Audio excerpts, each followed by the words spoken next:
Hello, and welcome to the Family Histories podcast, the show for and about those of us who are sat quietly in libraries, archives, and spare rooms all around the world, tirelessly piecing together our collective social and family history. My name is Andrew Martin, I'm a family historian, and I'll be your host. In this episode, The Poet, we'll be hearing about a Welsh educator, translator, and poet who was no stranger to controversy, and we'll be looking for clues of a man's siblings and parents in 18th century Wales. So, put down that old gravedigger's notebook, grab a cuppa, and let's meet our guest.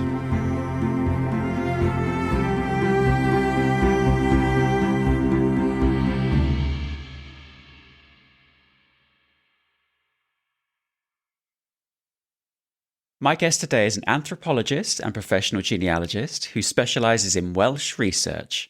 You might recognise their voice and wonderful Welsh pronunciation from the YouTube channel Geneal Cymru, which fuses together this love of history, heritage and family history. So, before they raise a Welsh army to stop this Englishman from waffling on, I think it's time to welcome my guest, Dai Davies. Hello, Dai. Welcome to the Family Histories podcast. Hello, thank you. What a lovely introduction. You are welcome.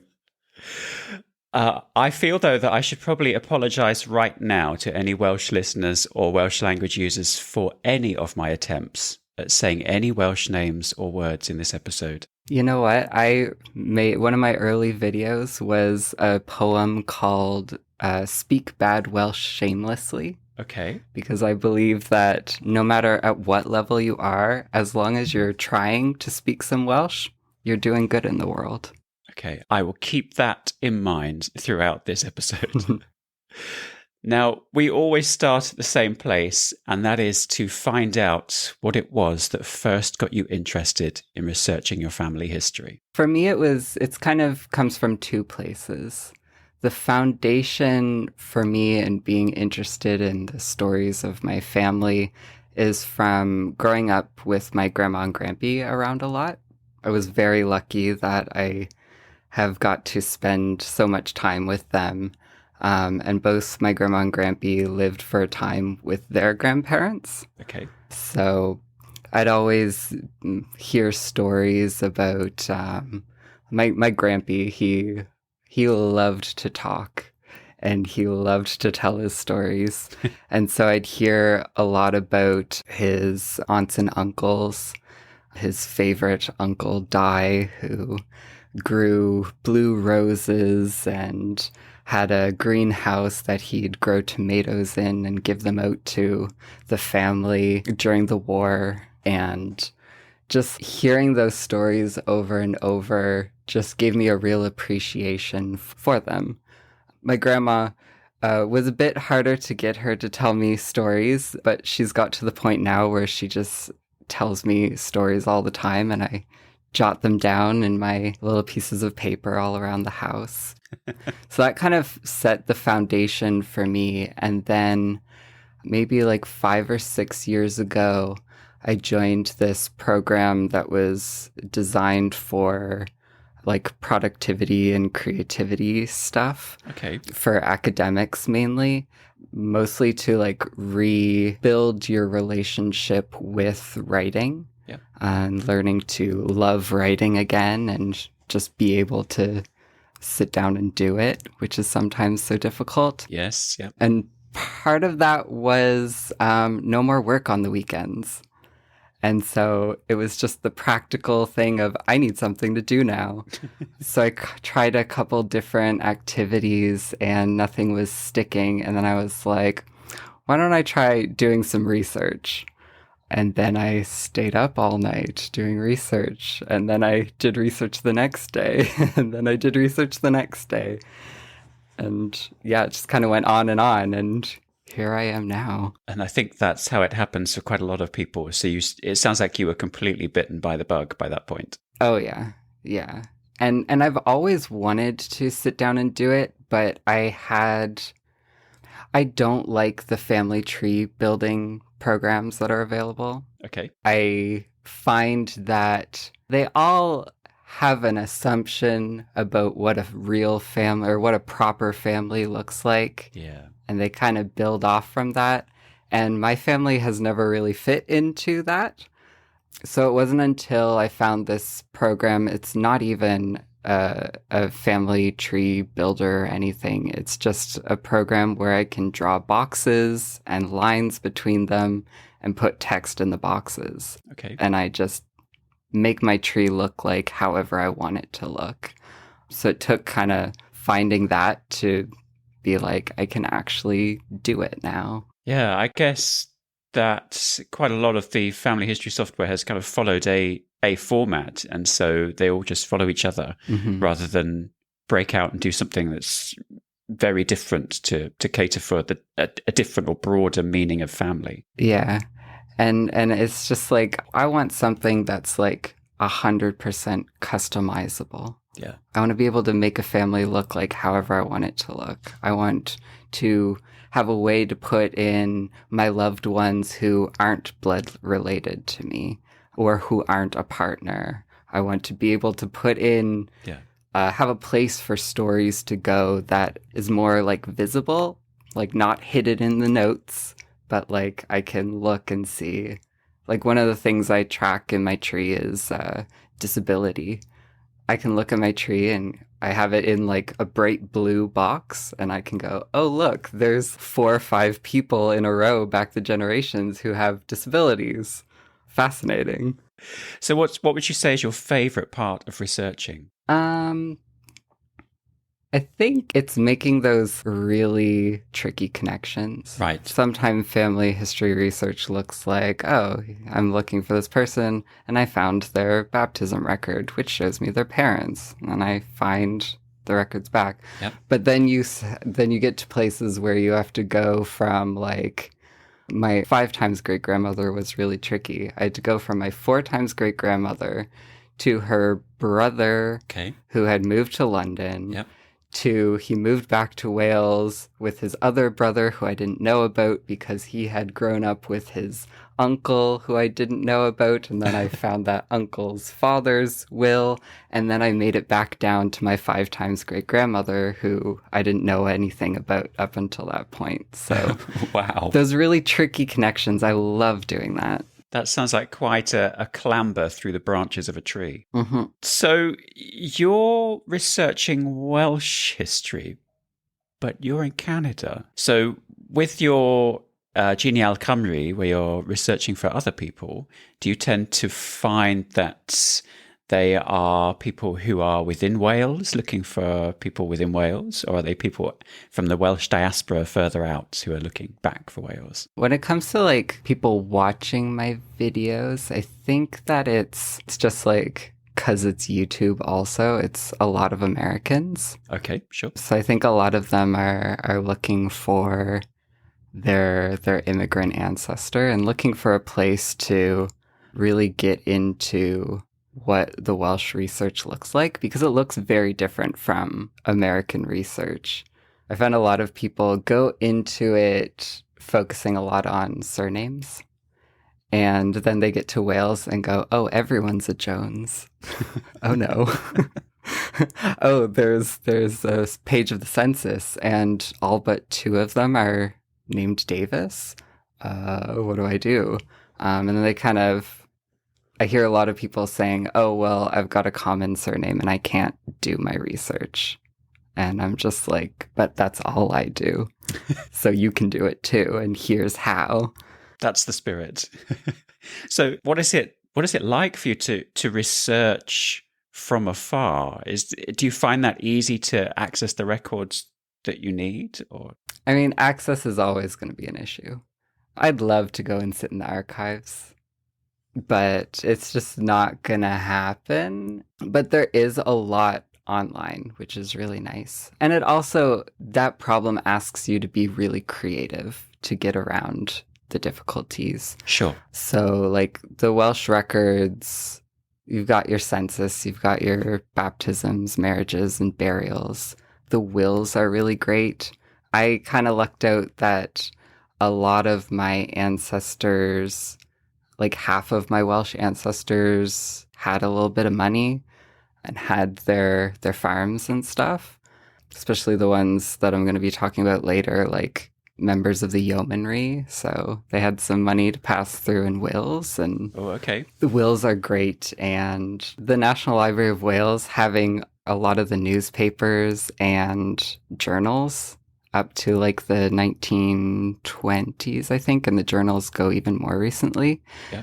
That is just the most incredible source of information. I guess that they're going to, I mean, certainly if you have wills there, you're going to be naming multiple relations of different ways, the friends as well, possibly if there's land involved, the neighbours as well. So you're going to get a good sense of who that community was around the person you're researching, but also who the brothers, the sisters, the children, the cousins, the friends, the siblings, etc. are. It can be very information rich. Exactly. And that's how I generally research. I don't focus on like individuals most of the time. Okay. I'm focusing on groups of people. So like fan research, friends, associate, neighbors, like that is kind of the core of what I do. Before I even knew of the term fan research from Elizabeth Shone Mills. It's just kind of like what you have to do with Welsh research also, because you're never just looking for a name in the records, you're looking for a name connected to a place, or you're looking for a name connected to multiple other names, to make sure that the person that you're looking for is your person. Yeah, I have an Evans in my tree, a Martha Evans, and while she appears in Somerset, I always think that maybe she'll be a key to some Welsh ancestors. I have no known documented Welsh ancestors, but I'm hopeful that she might just step me over the border into Wales. But I think Evans is quite a common surname, and I think Davis or Davies, as I would have stupidly have said a few moments ago, just before we hit record, I would imagine that is quite a common surname as well. Oh, yeah. I think Davis is the second most common surname in Wales, and I have 5 Davis families that are completely unrelated. Oh. So, oh, dear. Yeah, and Martha is a good name. Yeah. The other thing is that I kind of developed my own method that I've started my little tour of it, where it's called a first name study. Okay. So in Wales, there's a tradition where you name your children according to, like, you name your first son after the paternal grandfather, second son after the maternal. Right, okay. But like any name that you see in like a generation of siblings, those names are going to come from a previous generation. So if your Martha is Welsh, she's going to have an aunt or a grandmother who's also Martha. Yeah. And Martha's not the most common name, but with a name like Timothy, which is the one that I study in West Wales, I've got 2 big family trees of 75 people, all named Timothy, born between 1710 and who passed away in the 2000s. And all of these Timothys are related to each other. Wow. You can actually trace a first name when you get really common surnames. I do a lot of that. And just on Timothy, does Timothy tend to come along with a whole load of name variants as well? Not really.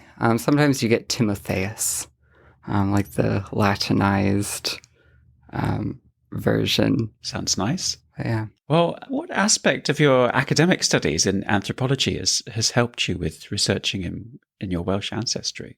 I think that, well, I did a lot of schooling.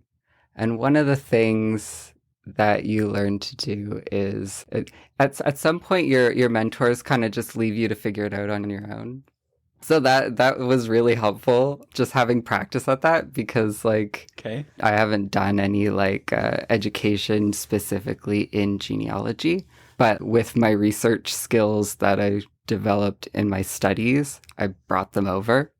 So I kind of approach it with like an attitude of, I can do this. It might be difficult, but I can figure it out. Right. Okay. And then also just like specifically anthropology, One thing that anthropologists are really good at is focusing on like the minutia of everyday life.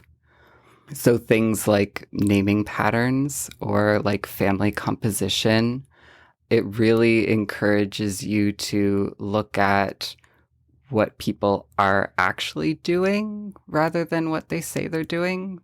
Because the things that we say we're doing doesn't always match that.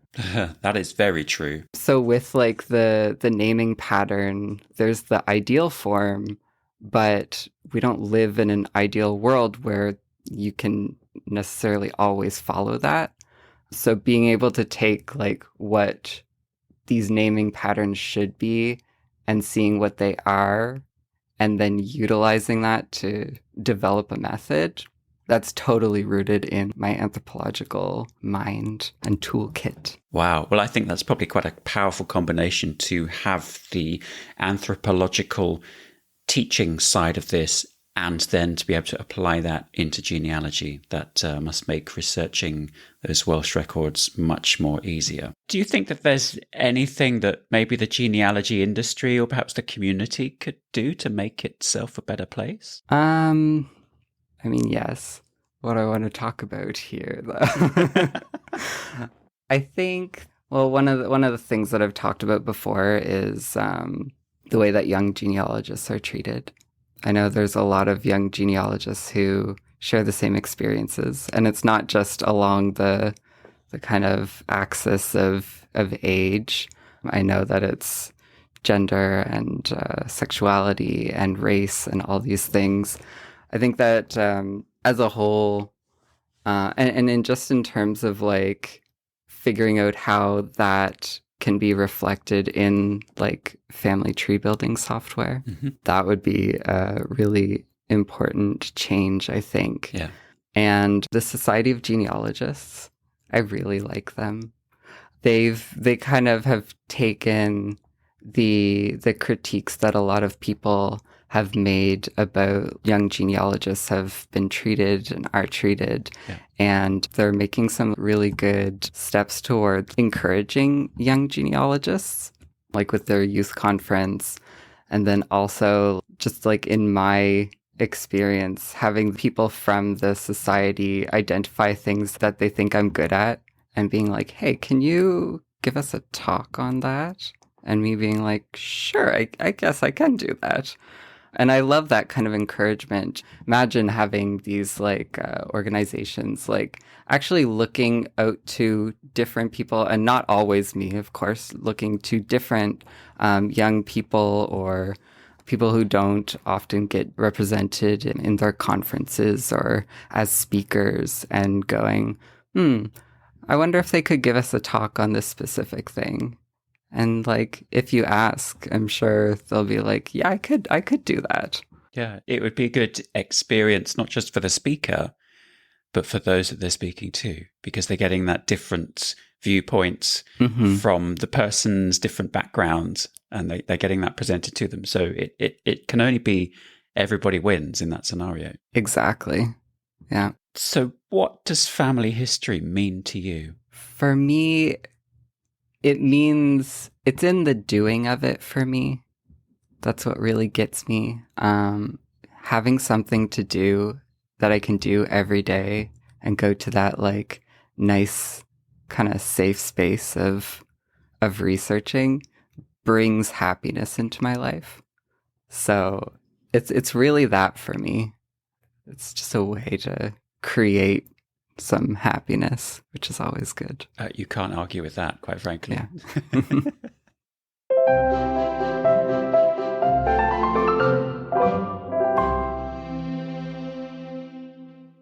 Researching your family history can be so addictive, and while you're researching, you never know where the next good, bad, or just plain ugly story will begin to unravel. With this in mind, my guests will now pick one of their most fascinating relatives and share their life story. Okay, Dai, who are you going to introduce us to? So my person I chose is David Davies of Castell Hywel. Okay. And he is the brother of my 7 times great-grandmother. To talk about him, we kind of have to like lay the stage for 18th century Wales. The floor is yours. Yeah. So at that time in Wales, you have a bunch of things going on, and it's like a really energized time. So you've got the Methodist movement that was in full swing. You have the emergence of Calvinistic Methodism in South Wales. You have literacy rates that went way up in Wales thanks to the circulating charity schools. So between the 1730s and 1770s, over 250,000 people learned to read and interpret the Bible in Welsh. And for more context, the total population of Wales in 1750 was 450,000. Oh, wow. That really is quite an impact. So you also have a cultural revitalization movement, the antiquarians writing and investigating history, a renewed interest in Celtic myth, Druidism, and bardic poetry.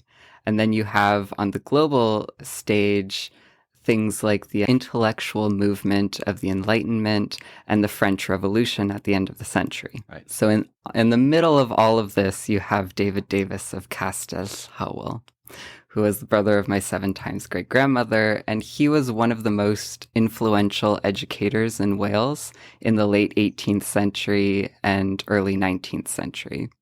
Okay. For me, finding this family was a really big surprise, since I grew up thinking that all of our ancestors were coal miners and factory workers. Yeah. And I love my miners and factory workers, but it was a surprise to find people whose lives revolved around education and literature, which are things that have been so central to my own life. Of course. So David Davies, he was born in the very middle of the 18th century.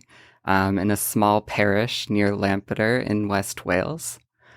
He was the eldest son, and his parents were tenant farmers, and they were Wesleyan Methodists. His father actually planned for him to take up farming after him, but that didn't exactly pan out. I don't know anything about his father's family, but his mother came from the yeomanry, so that was the class between the gentry and the laborers.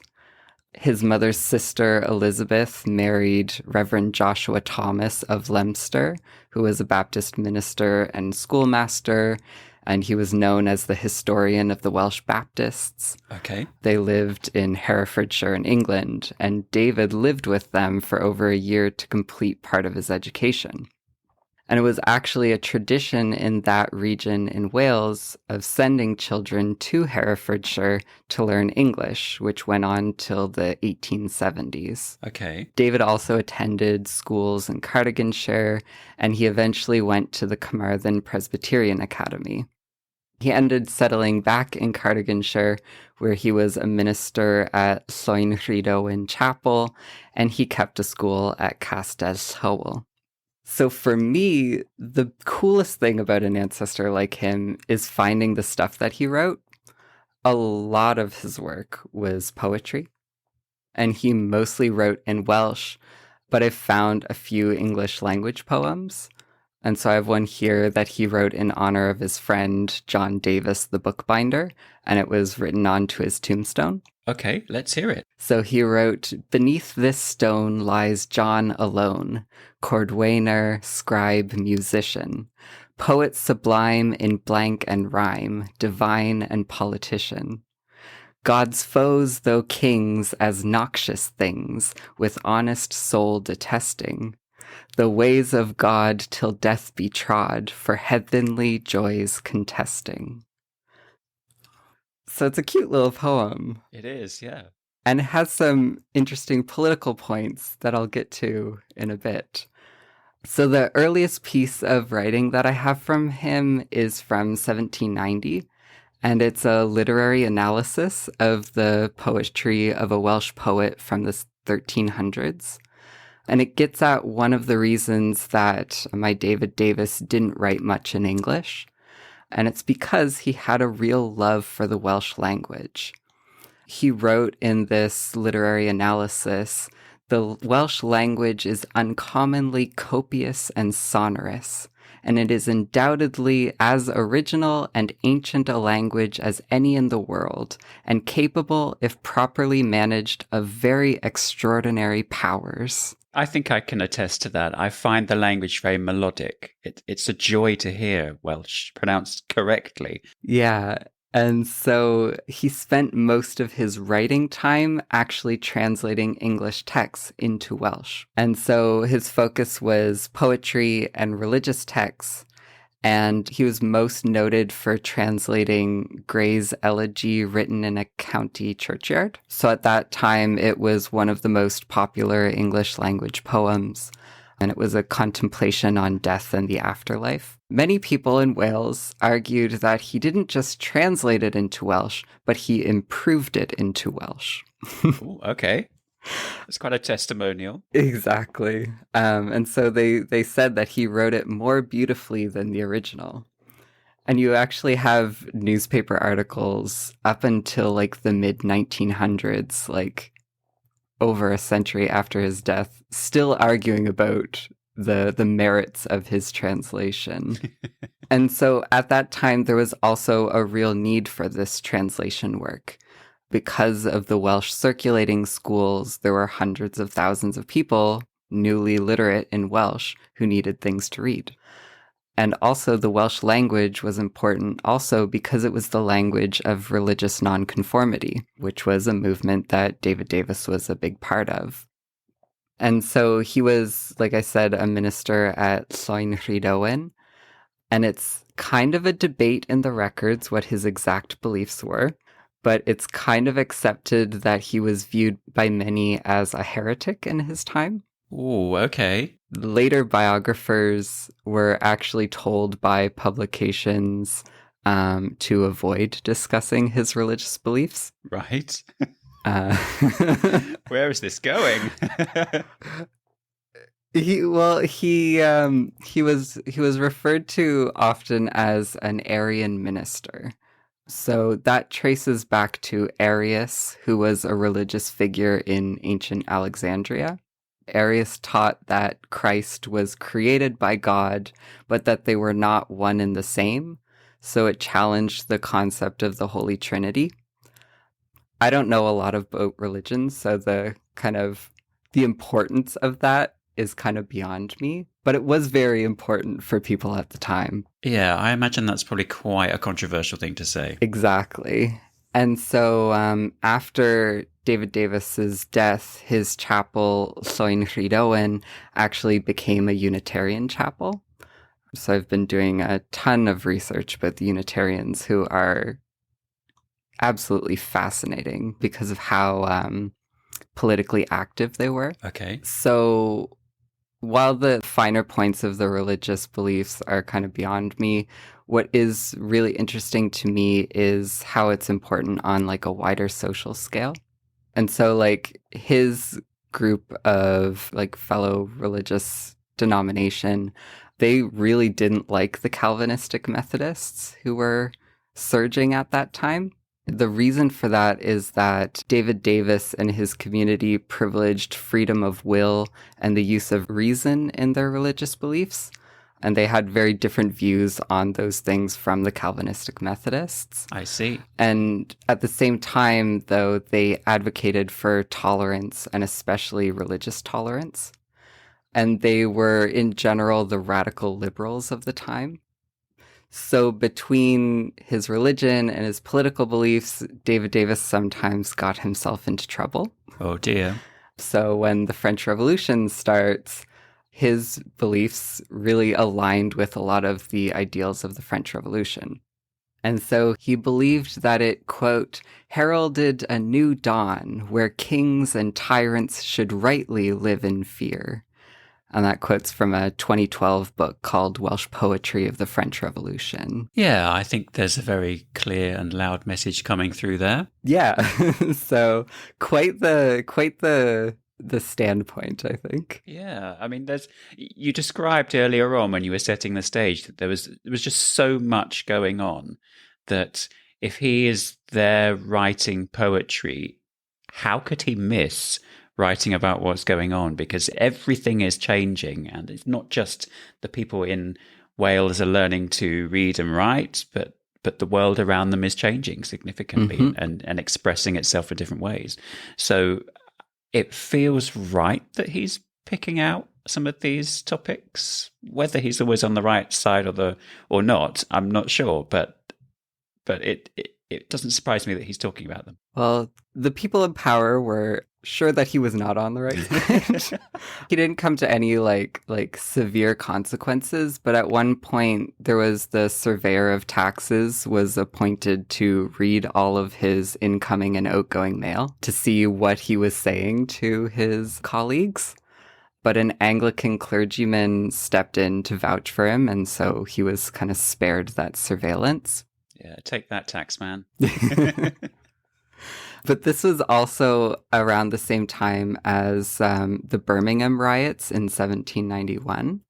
So the Birmingham riots started when there was this big dinner for supporters of the French Revolution. And outside that dinner, there was a group of people starting to gather, a mob of people starting to gather. And what they ended up doing was they ran around the city burning the Unitarian chapels because of the Unitarians' support of the French Revolution.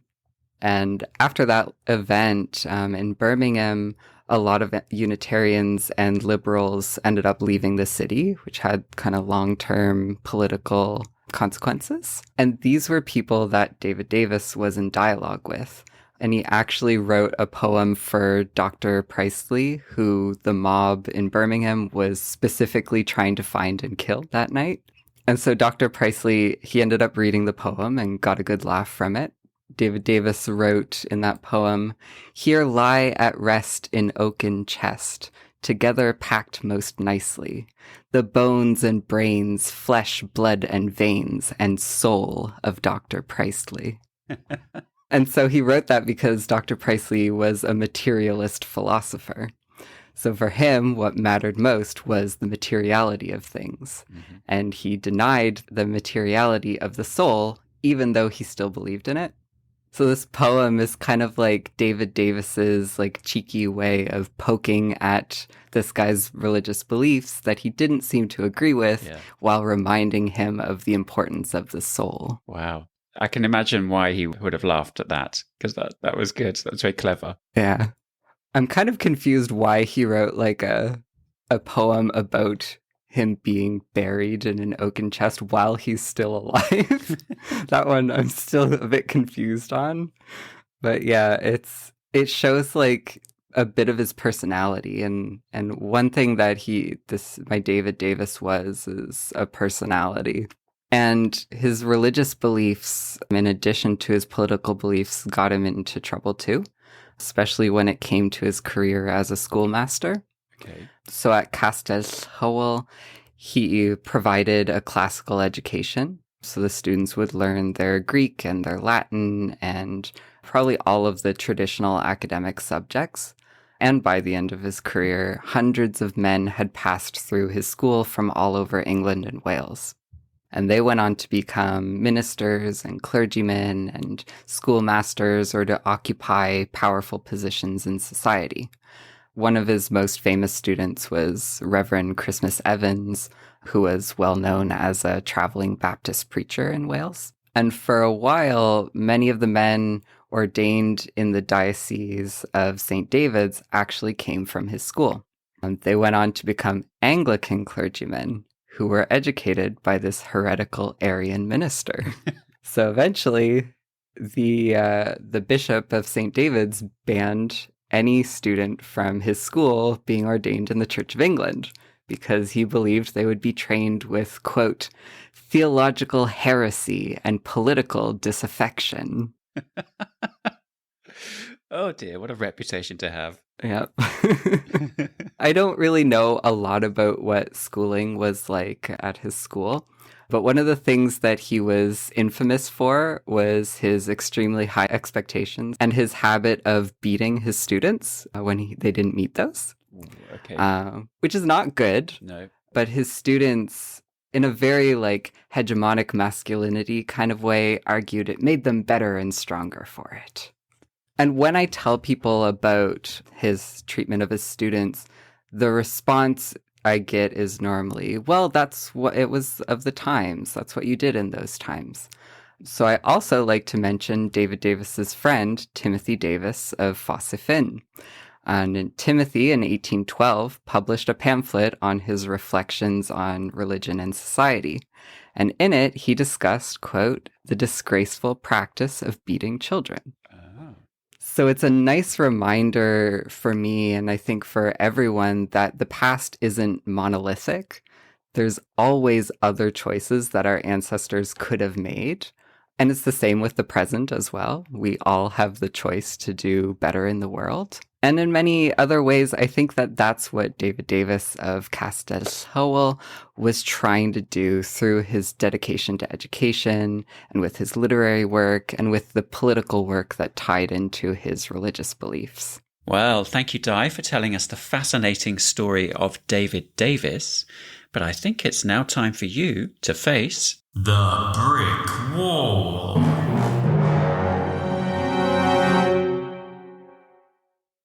I've got loads of brick walls in my research, and every now and then I give another little kick or a little push or a nudge in a hope that they will come tumbling down. Yes, it's that time in the show for my guest to share one of their brick walls, in a hope that one of you, dear listeners, might just be able to help solve it.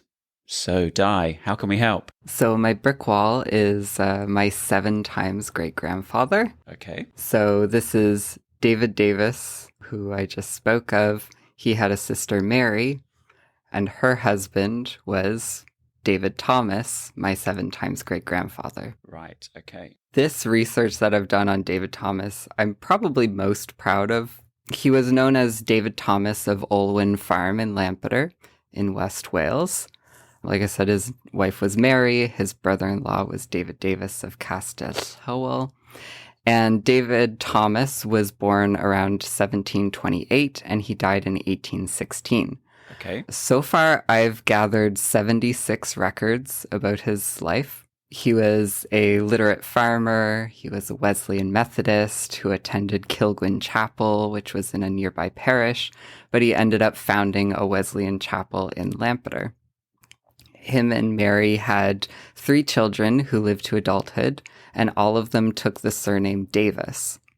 So where he lived, in 1757, which is the earliest record I have of him, he signs his name on a wedding record as David Thomas of Lampeter. So that's the first evidence I have of where he's at. Okay. The first evidence of him living at Llwynrhydowen Farm is from 1779, when he was ordered to repair the road near his farm. He didn't own Llwynrhydowen Farm, though. In 1760, it was occupied by tenant farmers. I don't know who they were. And in 1798, David Thomas lived there, but it was owned by Albany Wallace, who owned the Peterwell estate in Ceredigion. There are Peterwell records, but they're not digitized, so they're sitting at the National Library of Wales, so I haven't been able to look at them, but I think there's quite a few answers potentially in them. Oh, that's tantalizing. Him and Mary got married in the parish of Llwynrhydowen, which is nearby, around 1770. From my understanding, the early Llwynrhydowen parish register is merged with another parish register, and by the time of the 1900s, it was already in a state of decay. So I have a lot of records from back then saying this register is decaying and moldy and... Oh, no. So I've seen a transcript of marriages for the other parish, but there was no mention of a marriage for David Thomas and Mary. But it might be in that Llwynrhydowen transcript that one day I hope to see. He shows up in a lot of wills as a witness or a trustee or a friend, and most of the people who mention him are also nonconformists or Wesleyan Methodists specifically. Most of the records that I have for him come from his attendance of the Lampeter vestry meetings. So he was the kind of locally significant person who dealt with the distribution of funds to the poor. So the online Lampeter vestry meeting records go from 1777 to 1803, and he attended all throughout those years. But I'm sure on either side of those years, he attended more meetings.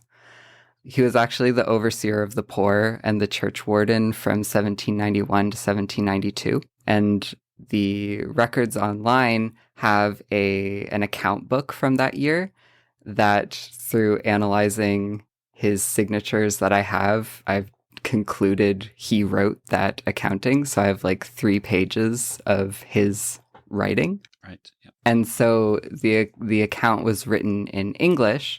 So he was able to write and read and speak in English, which begs the question, where did he get his education?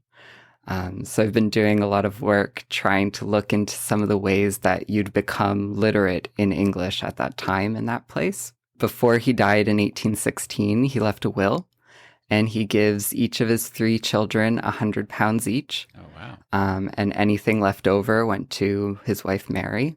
So he had a lot more money than most people at that time. And even though I have tons of records about him, none of them tell me anything about his siblings or his ancestors. Ah. The first 29 years of his life, between 1728 and 1757, are completely unknown, and I don't know what farm he lived at before 1779. And my hope is one day to be able to place him at Llwyn Farm before 1763, because in 1763, there is an Anne Morgan of Llwyn Farm who was buried. And so that Anne Morgan might have been the wife of a carpenter named Thomas David of Llwyn, who died in 1774. And I think that Thomas David might be David Thomas's father, but there's such a lack of records, and the old parish register doesn't have enough information in it to prove that. Right. So yeah, but a lot of my issues with this research are related to lack of access to records, something you brought up before. And honestly, the future isn't looking too good for digitization. The Welsh government is currently planning to cut funding for the major museums and archives by like 30%. So I'm just working away with what I've got and hoping I'm able to make connections by doing like really broad research strategies. And I'm hoping for the best. And of course, 7 times great grandparents are just that little bit too far, really, to give you DNA answers if you're into DNA testing. Oh, yeah. So he's just a bit too far. DNA won't do anything. No. Wow. So we're kind of looking for a mouldy old register, really. Yeah. An old register, the Peterwell records. I don't know anything about the Wesleyan Chapel that he founded in Lampeter. That was around like the early 1800s. Maybe there's something there. I don't know. So who were those siblings? Who were the ancestors? And what did he do before 1757? Yeah. Well, what's the best way for people to contact you if they think that they have a clue or a research idea? You can, well, my YouTube, of course, is Genial Cymru, GenealCymru. So I'm always on there, and my email is just genialcymru@outlook.com. I'm also on social media, Genial Cymru. It's all the same.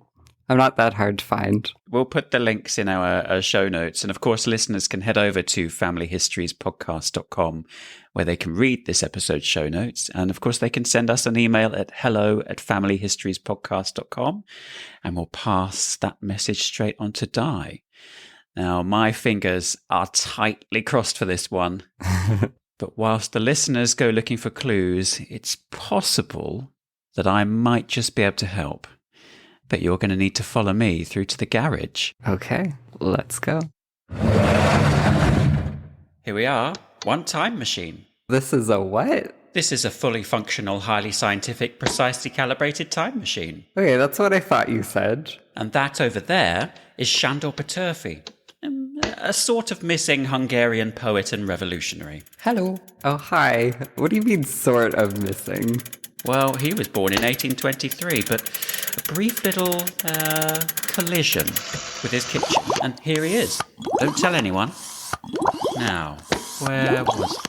Oh yes, as a sort of thank you for taking part today, I wondered if you'd like a little trip back in time to see if you can solve that brick wall for yourself. So you mean we could go back to, like, Easter Monday, 1792, the Lampeter parish church where my 7 times great-grandfather is having his vestry meeting? I certainly do, and if you take a seat over there, Shandor and I can get it all set up. Oh, you can take these biscuits as well. They always make meetings go faster. That's it. I'm not sure about this. How long am I going to be gone, and how do I get back? Oh, you'll only be gone a moment. You need this. What's that? That is a temporal beacon. When you're ready to come home, just tap the big button on the top, and you'll be straight back here.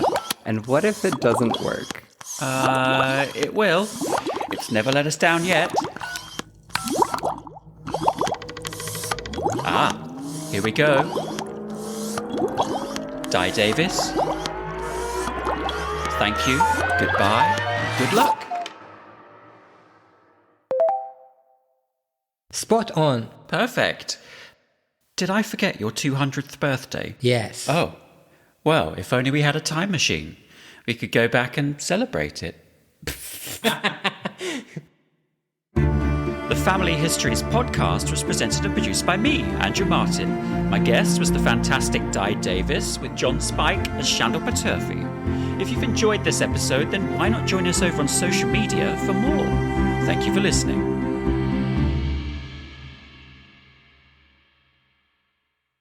Approximately no family historians were harmed in the making of this podcast.